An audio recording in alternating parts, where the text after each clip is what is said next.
अस्सलाम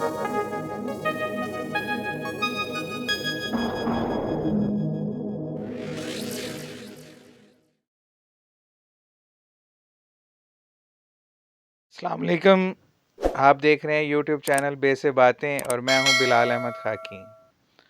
आज का हमारा मौजू ये है कि क्या वाकई हम सब सखी होते हैं, क्योंकि ज़्यादातर हमें जो देखने में मिलता है वो तो ये है कि लोग कंजूस होते हैं और हम अक्सर इर्द गिर्द अपने रिश्तेदारों दोस्त अहबाब में इस बात की चर्चा भी कर रहे होते हैं कि देखो वो कितना कंजूस है, उसने ये किया, उसने वो किया। मैं पिछले दिनों इस पे कुछ ऑब्ज़र्व कर रहा था और पढ़ा और उसके बाद कुछ ऑब्ज़र्वेशन, कुछ मुशाहिदात हुए, तो मुझे ये लगा कि शायद हम सब ही सखी होते हैं। हाँ, और अब ये मुझे ऐसा क्यों लगा?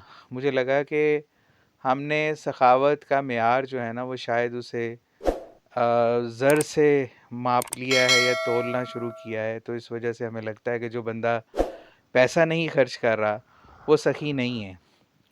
जबकि ऐसा हो सकता है कि जो इंसान आपके साथ है, आपके इर्द-गिर्द है, कहीं ताल्लुक़ में है, वो पैसा तो नहीं खर्च कर रहा, लेकिन शायद वो आपको काफ़ी सारा वक़्त दे रहा है। और जो कोई इंसान आपको वक़्त दे रहा होता है, तो इसका मतलब वो अपना सबसे कीमती ख़ज़ाना, जिसे हम ज़िंदगी कहते हैं, वो दे रहा होता है। ज़िंदगी जो है, उसकी जो पैमाइश है, वो वक़्त के साथ ही होती है, उसका इकाई वक़्त है। वक़्त से पैमाइश की जाती है ज़िंदगी। तो अगर कोई आपको 10 मिनट दे रहा है, 20 मिनट दे रहा है, आधा घंटा दे रहा है, तो इसका मतलब है वो अपनी ज़िंदगी के कीमती ख़ज़ाने में से इतना इतना सारा ख़ज़ाना आपको दे रहा है।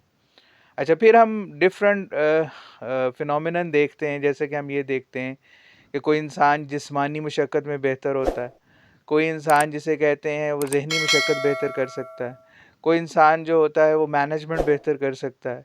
कोई इंसान सोच बेहतर सकता है। तो कई कई तरह से, जिस तरह से इंसान है उस तरह से कई तरह के उनके टैलेंट्स होते हैं। तो अगर हम किसी को सिर्फ़ इसी चीज़ में परखेंगे कि देखें जी, मैंने तो उसे आया था तो मेरे पास मैंने तो 2000 का खाना खिला दिया, तो मैं उसके पास गया हूँ तो उसने मुझे सिर्फ़ से एक चाय के कप पे टरखा दिया, तो बड़ा कंजूस है जी। ठीक है जी, मैंने तो उसे गिफ्ट दिया था जी इतने रुपए का या इतने का, और वो ये चीज़ दी थी तो उसने मुझे गिफ्ट दिया, तो यूँ किया। या मैंने उसे ढेरों दुआएँ दी थी, उसने मुझे एक दुआ भी नहीं दी। मैंने उसे विश किया तो उसने मुझे विश भी नहीं किया। तो इस तरह से हम देखेंगे तो शायद हमें गिले ही रहेंगे लोगों से। और अगर हम उनको उनके कैटेगरी में देखने लगें कि चलो, माना कि जिस तरह से मैं देखता हूँ वैसे वो नहीं है, वो उससे फ़र्क है, तो शायद हमें गिले के बजाय उनसे उन्स होने लगेगा। ये कोई बहुत अच्छी बात नहीं है कि हम हर इंसान को अपनी पसंद नापसंद के ज़ाविये में परख रहे होते हैं। देखिए, जब हम किसी इंसान को अपनी पसंद नापसंद के ज़ाविये में परख रहे होते हैं, तो मुझे ये लगता है कि फिर हम अपनी तरह के ही साये तलाश कर रहे होते हैं, अपनी तरह के इंसान ही तलाश कर रहे होते हैं।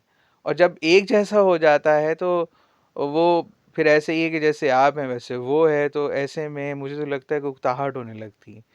ज़िंदगी की खूबसूरती या इंसानों के साथ ताल्लुक़ की खूबसूरती का बड़ा पहलू ये है कि इसमें वैरायटी है, इसमें डाइवर्जन है बहुत तरह की, और हर इंसान फ़र्क-फ़र्क होता है। अगर फ़र्क-फ़र्क इंसान इकट्ठे हों, लेकिन उनके दरमियान एक जोड़ने वाला धागा ये हो कि वो सब एक-दूसरे को उनकी कैफ़ियत में समझते हों, तो ज़िंदगी ज़्यादा खूबसूरत हो जाती है। बिल्कुल ऐसे ही कि जैसे कौसे-क़ज़ा में मुख्तलिफ़ रंग होते हैं, तो वो खूबसूरत नज़र आती है। अगर कौसे-क़ज़ा को हम सिर्फ़ एक ही रंग में देखें, वो सारी वाइट हो जाए, सारी येलो हो जाए, सारे रेड हो जाए, तो शायद हमें वो इतनी खूबसूरत नहीं लगे। कौसे-क़ज़ा इसीलिए खूबसूरत लग रही होती है कि उसमें डिफरेंट कलर्स होते हैं और बैकग्राउंड में एक नीला आसमान होता है। तो बैकग्राउंड जो है वो आपका ताल्लुक़ की बुनियाद होना चाहिए, मतलब आपको उससे उस इंसान से उन्स है, ताल्लुक़ है, रिश्ता है, कुछ भी। लेकिन फ़ोरग्राउंड में ये होना चाहिए कि आप उसकी पर्सनैलिटी के कलर को समझें। ज़िंदगी में बहुत दफ़ा इस चीज़ को ऑब्ज़र्व किया गया है कि एक इंसान इन टर्म ऑफ फाइनेंस और मनी तो इतना अच्छा नहीं होता, लेकिन वो आपको टाइम दे सकता है, वो आपको हौसला दे सकता है, वो आपका साथ दे सकता है, वो आपको बर्दाश्त कर सकता है समटाइम, ये भी एक बड़ी सखावत होती है। तो मुझे ये लगा, मैंने पढ़ा और उस पे मैंने सोचने के बाद ये नतीजा निकाला कि शायद हम सभी सखी होते हैं, और कहीं न कहीं हम सबके अंदर सखावत का कोई ना कोई पहलू पाया जाता है। फ़र्क सिर्फ़ इतना है कि लोग हमें उस पहलू से नहीं देख रहे होते। अगर वो हमें उस पहलू से देखने लगें, तो शायद उन्हें हमसे ये गिला ना रहे कि हम कंजूस हैं। तो आज के लिए इतना ही। अपना ख़्याल रखिएगा। अगर मेरी कोई बात बुरी लगी हो तो मैं माज़रत चाहता हूँ और मिलते हैं इंशाल्लाह जल्द ही नेक्स्ट व्लॉग में, जल्द ही। Thank you.